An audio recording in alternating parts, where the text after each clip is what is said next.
I'm just a transparent dude, so that's what I do. But like I said, but growing up, I was a wolf towards the women. You know what I mean? But when you be that way, you can't show yourself as a wolf. You know they always say wolf in sheep clothing.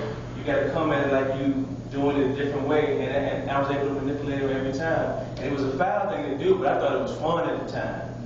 You know what I'm saying? But as I get older, now I got a son. I don't want him to come up doing the same thing I did, so it's maturity. This book is all about maturity and helping the women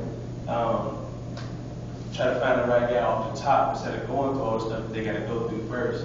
And then getting heartache, aches, and pain, making their heart turn cold when they could get something like this that might help them out. And the ladies who came back and told me, yo, the book changed my life. Now I look at guys differently. And not that they look at every guy like they're going to be this wolf, but they're looking for certain things. They see the red flag like, whoa. And if they couldn't see that before this book, that's a blessing right there. That's what they got to do. My next joint coming out, I know you were standing there, I don't know if you heard me saying it, but the next one is called Finding Chris, My Father. That's coming out in December. And that's going to turn into a play. I want to have, the company ESP and another gentleman that's not here. We're going to turn that into a play. I went to school, I'm from Richmond, but I went to school in Norfolk State out here in Tidewater. So we're trying to get it in Richmond, get it in Tidewater.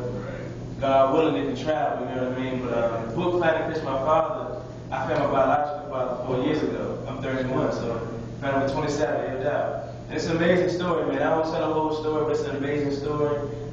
It sounds like a movie when you read it, but it really happened with my life. I thought a different guy was my father growing up, and he was in and out of jail. So I was dealing with the father not being within arm's reach. The women kind of, raising me. I had a grandfather here and there, helping raise me. And then all of a sudden, I go through life. I'm trying to be an overachiever because I had my father there, going to school, bachelor's, the whole nine. But I'm still having all these questions in my head. And then fast forward, all of a sudden, when I'm 27 years old, I run right into the person that I was told is my biological father, but I had never seen him. Ran right to him, like me and you ran to each other. It wasn't like, but my family had been looking for him for years through all the different ways you can look for somebody. Couldn't find him. All of a sudden, 27, walk right past each other. And the story is just amazing. I talk about the growth of a child growing up without a father, the anger, the hate, the love, the confusion. And all of a sudden, as a grown man, you still got that childlike piece inside you looking for your father. I find him. Now the question is it's getting answered. Now we like this. On top of that, he's in a good profession.